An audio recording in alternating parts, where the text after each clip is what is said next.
যে তিন কারণে বাংলাদেশ হেরেছে দক্ষিণ আফ্রিকার বিপক্ষে। বাংলাদেশ বনাম দক্ষিণ আফ্রিকার ম্যাচে টসে জিতে দক্ষিণ আফ্রিকা প্রথমে ব্যাটিংয়ে যায়। ব্যাটিংয়ে গিয়ে দক্ষিণ আফ্রিকা ভালো শুরু করলেও তাদের আটকে ফেলেন তানজিদ হাসান সাকিব। একের পর এক উইকেট নিয়ে দক্ষিণ আফ্রিকাকে চাপিয়ে ধরেন। তানজিম হাসান সাকিবের সাথে সঙ্গী হন তাসকিন আহমেদ। এদিন বাংলাদেশি বোলারদের বল খেলতে হিমশিম খাচ্ছিলেন দক্ষিণ আফ্রিকার ব্যাটসম্যানরা।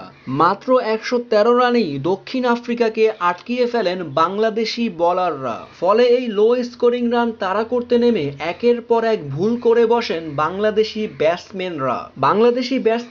প্রথম ভুল করেন স্ট্রাইক রেট অনুযায়ী ব্যাটিং না করা, যেখানে টি-20 ম্যাচে তারা টেস্ট ম্যাচের মতো ব্যাটিং করছিলেন। যেমন বাংলাদেশের অধিনায়ক শান্ত 23 বলে 14 রান করেন, লিটন দাস 13 বলে 9 রান। টি-20 ম্যাচে এভাবে টেস্টের মতো ব্যাটিং করলে ম্যাচ তো হারবেই।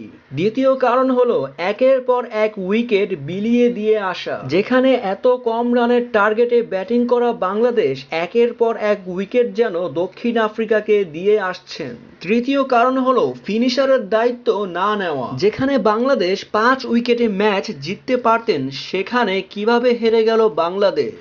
বাংলাদেশের সবচেয়ে সফল ফিনিশার মাহমুদুল্লাহ রিয়াদ এদিন মাঠে ছিলেন। তিনি 27 বলে 20 রান করেন। অন্যদিকে দলে জায়গা পাওয়া জাকের আলী এদিন বাজেভাবে খেলেন, 9 বলে 8 রান করেন তিনি। ম্যাচের শেষ মুহূর্তে এভাবে ফিনিশারের দায়িত্ব না নিয়ে ম্যাচ হেরে গেছে বাংলাদেশ।